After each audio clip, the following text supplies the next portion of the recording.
Hello everyone, welcome to our class. आज की इस क्लास में हम क्या डिस्कस करने वाले हैं? एसएससी जेईई प्रीवियस ईयर के क्वेश्चन पेपर को सॉल्व करेंगे हम, ताकि ये हमारे लिए काफी ज्यादा हेल्पफुल रहेगा जो 2025 में एग्जाम होने वाला है। तो स्टेप बाय स्टेप हम यहाँ पे सारे क्वेश्चंस को सॉल्व करेंगे एंड इसमें जो भी ऑब्जेक्टिव है उन ऑब्जेक्टिव को हम यहाँ पे डिटेल्स में डिस्कस करेंगे। क्यों? क्योंकि हमारे पास ये जो ऑब्जेक्टिव है ये बहुत ज्यादा हेल्पफुल होने वाले हैं। इससे क्या हमारे टॉपिक्स भी कवर हो जाएंगे। ठीक है, तो फर्स्ट हम यहाँ पे आगे के क्वेश्चन जो भी है फर्स्ट टू 20 हमने प्रीवियस क्लास में डिस्कस कर लिए थे, तो आप उनको जाके प्रीवियस लेक्चर्स में देख सकते हैं।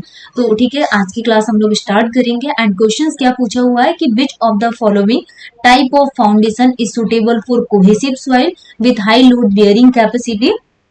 जो किसके लिए सुटेबल है? High load bearing capacity and load can be distributed over a wide area, over a wide area compare to other foundation type.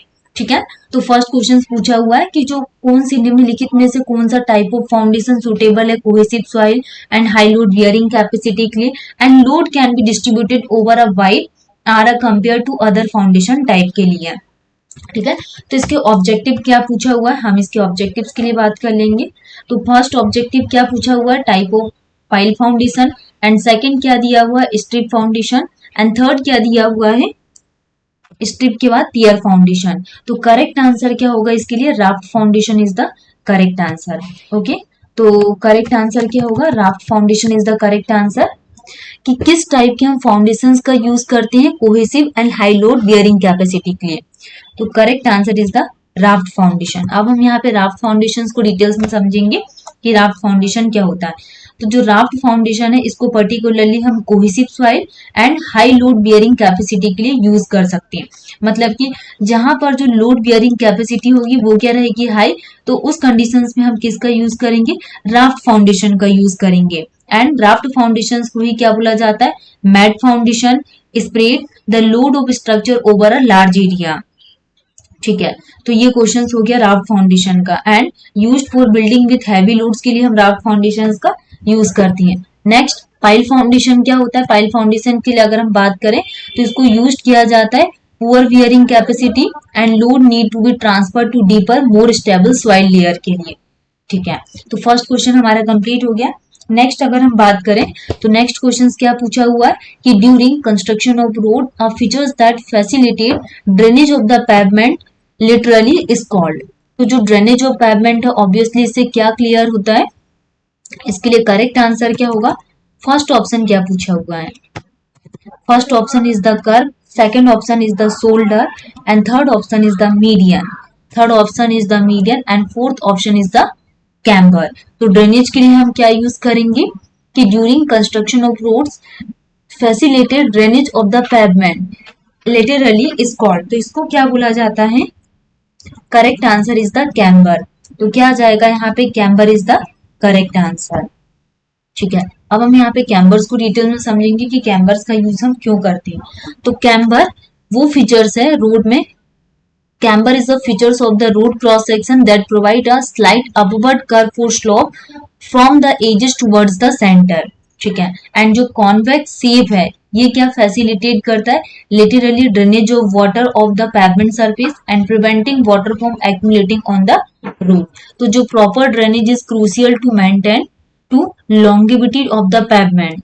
ठीक है, नेक्स्ट कर्वी के लिए अगर हम बात करें तो these are raised edge along the sides of a road pavement primarily used to confine the lateral movement.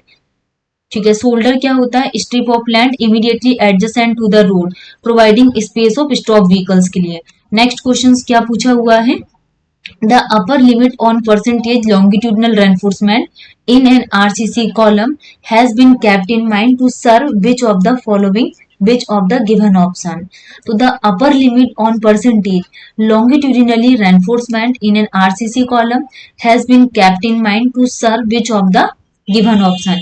तो first दिया हुआ है to cater easy placement and compaction of concrete in the column. Next, the limit the size of the column, the limit the ductility of the column to stop buckling of the column.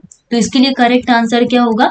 Upper limit on percentage longitudinal reinforcement in an RCC column has been kept in mind to serve which of the following option. तो इसके लिए correct answer क्या आ जाएगा? Upper limit on longitudinal reinforcement, upper limit on longitudinal reinforcement, longitudinally reinforcement मतलब कि क्या होगा, upper limit on the percentage of longitudinal reinforcement in an RCC reinforced cement concrete column is primarily to set ensure that there is enough space, मतलब proper placement and compaction of concrete के लिए। ठीक है, तो ये आपको ध्यान होना चाहिए कि इसके लिए क्या करेक्ट आंसर होगा। नेक्स्ट हम यहाँ पे नेक्स्ट क्वेश्चन के लिए बात करें, देयर शुड बी अ खालिस्तान विद द रिवाइज एस्टिमेट, तो there should be a fill in the blanks with the revised estimate, revised estimate। तो option number 1 is the comparative statement, second is the technical sanction, third is the administrative sanction and fourth is the bill extract. तो इसके लिए correct answer क्या होगा, यहाँ पे revise estimate क्या होता है, prepared when there is material deviation from the original proposal of a project। तो हमने क्या देखा यहाँ पे रिवाइज एस्टिमेट के लिए प्रिपेयर किया जाता है इसको material deviation from the original proposal of a project के लिए। नेक्स्ट अगर हम यहाँ पे कंपैरेटिव स्टेटमेंट के लिए बात करें कि कंपैरेटिव स्टेटमेंट क्या होता है, तो revise estimate is accompanies by comparative statement and इसको प्रोवाइड किया जाता है abstract showing the probable variation in quantity. और एडमिनिस्ट्रेटिव सैंक्शन क्या होता है, approval given by the competent authority to incur the expenditure as per the original estimate, an abstract of a bill। Next technical sanction क्या होता है, अगर हम यहाँ पे टेक्निकल सैंक्शन की बात करें तो approval of the detailed plans and estimates by the engineering department. ठीक है, नेक्स्ट क्वेश्चन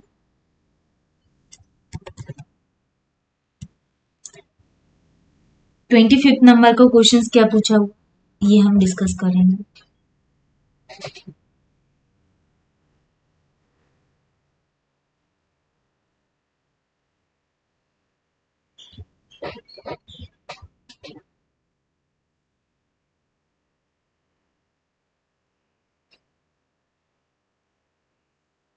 तो 25 नंबर का क्वेश्चन क्या पूछा हुआ है कि all the voids of soil layer get filled with water after a heavy storm up to a depth of 1 metre from the surface if the soil is dry below the depth of 1 metre the condition of soil up to the depth of 1 metre below the surface is.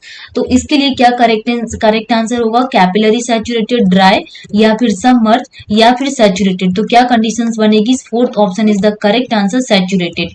तो saturated soil conditions when all the voids in a soil layer get filled with water described in scenario the soil is in the saturated condition। ठीक है, next capillary saturated क्या होता है, इसको use किया जाता है when soil is saturated due to capillary action where water rises through the soil pores due to surface tension usually from a water table। Dry क्या होता है, opposite of saturation where soil has no water content in it। Submerge की condition क्या होता है, इसको use किया जाता है soil is below the water table or a body of water and voids are filled with water and hydrostatic। Next absolute pressure is used equal to, अब हम यहाँ पे क्या डिस्कस कर रहे हैं, एब्सोल्यूट प्रेशर के बारे में कि एब्सोल्यूट प्रेशर क्या होता है। First is the atmospheric pressure minus gauge pressure, second atmospheric pressure into gauge pressure minus atmospheric pressure and gauge pressure plus atmospheric pressure. तो फर्स्ट आंसर क्या होगा यहाँ पे, इसके लिए अगर हम यहाँ पे करेक्ट आंसर के लिए बात करें तो गेज प्रेशर प्लस क्या होगा, atmospheric pressure is the correct answer. Absolute pressure क्या होता है, gauge pressure plus atmospheric, absolute pressure equal to क्या होता है, gauge pressure plus atmospheric pressure. तो एब्सोल्यूट प्रेशर क्या हो रहा है यहाँ पे, gauge pressure plus atmospheric pressure. ठीक है, नेक्स्ट हम बात करेंगे एब्सोल्यूट प्रेशर क्या होता है, इसको मेजर्ड किया जाता है अबव द एब्सोल्यूट जीरो और जीरो वैक्यूम से। नेक्स्ट गेज प्रेशर क्या होता है, second system pressure is measured above the atmospheric pressure. तो गेज प्रेशर को मेजर करते हैं टेकिंग एटमॉस्फेरिक प्रेशर से as a datum. Next absolute pressure क्या होगा हमारे पास, atmospheric pressure plus gauge pressure, and gauge pressure क्या होता है, absolute pressure minus atmospheric pressure. तो गेज प्रेशर क्या होता है, एब्सोल्यूट माइनस एटीएम, और वैक्यूम क्या होता है, एटीएम माइनस एबीएस। ठीक है, नेक्स्ट क्वेश्चन के लिए अगर हम बात करें तो estimate the flow cross sectional area in a triangular channel with 5 metre depth and side slope two horizontal ratio 1 vertical. तो option number 1 80 metre square and 50 metre square, और क्या आ जाएगा 40 मीटर स्क्वायर 60 मीटर स्क्वायर। तो correct answer is the second is the correct answer. Estimate the flow cross sectional area in a triangular channel with 5 metre depth and जो side slope है 2 horizontal ratio 1 vertical के लिए। तो second is the correct answer. Most efficient triangular section, top width क्या आ जाएगा यहाँ पे, T equal to 2 into M into Y nought. Area कितना आ जाएगा यहाँ पे, half of T into Y nought. Side slope calculate करेंगे इसको तो एरिया कितना निकल कर आ जाएगा 50 स्क्वायर मीटर का। Next 28 question, when the staff reading increases, अगर जो स्टाफ रीडिंग है ये इंक्रीज हो रही है बिटवीन टू कॉन्जिक्यूटिव पॉइंट, तो difference between the reading shall be recorded in खालिस्तान column in case of levelling by rise and fall method. तो राइज होगा, फॉल होगा, हाइट ऑफ इंस्ट्रूमेंट या फिर फॉल। तो इसके लिए करेक्ट आंसर क्या होगा यहाँ पे, व्हेन स्टाफ रीडिंग, अगर जो भी हम यहाँ पे स्टाफ्स का यूज कर रहे हैं इनकी रीडिंग्स बढ़ रही है बिटवीन टू कॉन्जिक्यूटिव पॉइंट, ये दो कॉन्जिक्यूटिव पॉइंट्स के बीच में the difference between reading shall be recorded in column in case of levelling the rise and fall method. तो करेक्ट आंसर क्या होगा, fall is the correct answer. Levelling staff back side distance versus fore side distance.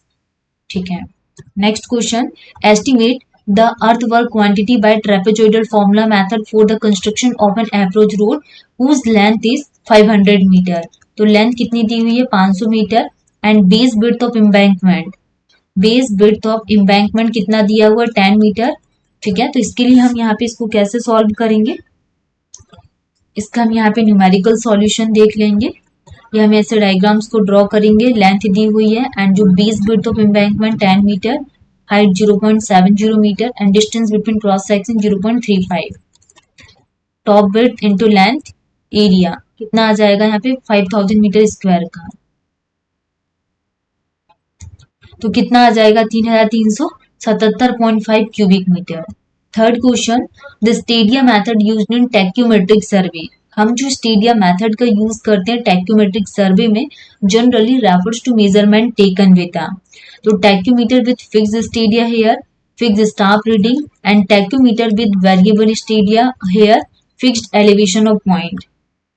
तो इसके लिए correct answer क्या होगा, tacheometer with fixed stadia hair. The stadia method used in tacheometric survey, जो भी हम स्टेडिया मेथड का यूज करते हैं टैकोमेट्रिक सर्वे के लिए, ये जनरली क्या रेफर्स करता है मेजरमेंट में, tacheometer with fixed stadia hair. ठीक है, next question, stadia method in a tacheometer, inborn tacheometer also known as stadia line इसको बोला जाता है।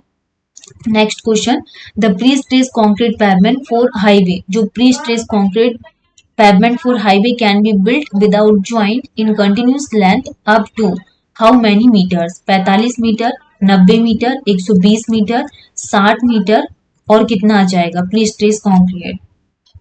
तो कितना यूज किया जाता है 120 metre is the correct answer.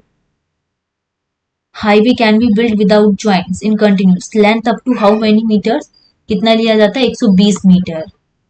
तो प्री स्ट्रेस कॉन्क्रीट क्या होता है, pre stress concrete pavement have become increasingly popular highway constructions के लिए, एंड जो टेक्नोलॉजी हेल्प इन द, ठीक है। लेंथ कितनी ली जाती है पैवमेंट के लिए, pre stress up to a length 120 metre, length कितनी ले रहे हैं प्री स्ट्रेस के लिए 120 मीटर, एंड विड्थ कितनी ली जाती है, विड्थ 3.6 मीटर विड्थ प्रेफर करते हैं, एंड थिकनेस के लिए अगर हम बात करें तो 15 सेंटीमीटर की थिकनेस ली जाती है। ठीक है, pavement can be pre stress up to a length 120, width 3.6, thickness 15, और स्ट्रेस मैग्नीट्यूड कितना आ जाएगा 22 kg पर सेंटीमीटर स्क्वायर का। तो which property of timber makes it resistance to corrosion and rust, तो which property of timber makes it resistance to corrosion and rust, तो timber की कौन सी प्रॉपर्टी इसको कॉरोजन एंड रस्ट के लिए, low density, high density, non metallic composition and high moisture absorption. तो इसके लिए करेक्ट आंसर क्या होगा, Which property of timber makes it resistance to corrosion and rust? Low density, high strength, non-metallic compositions and high moisture absorption. तो non metallic compositions क्या होता है? Timber does not contain metal and ये susceptible है to oxidation process that cause rust and corrosion. ठीक है. Next अगर हम देखें कि फायर रेजिस्टेंस क्या होता है, टिम्बर क्या एक बैड कंडक्टर है of heat and dense wood offer and good resistance to fire requiring. Durability के लिए अगर हम देखें तो ड्यूरेबिलिटी की डेफिनेशंस क्या होगी? Surrounding temperature, fibres orientation and bulk density. Elasticity and hardness. ठीक है. तो आज की क्लास में हमने कितने क्वेश्चंस पूरे सॉल्व कर लिए हैं? 35.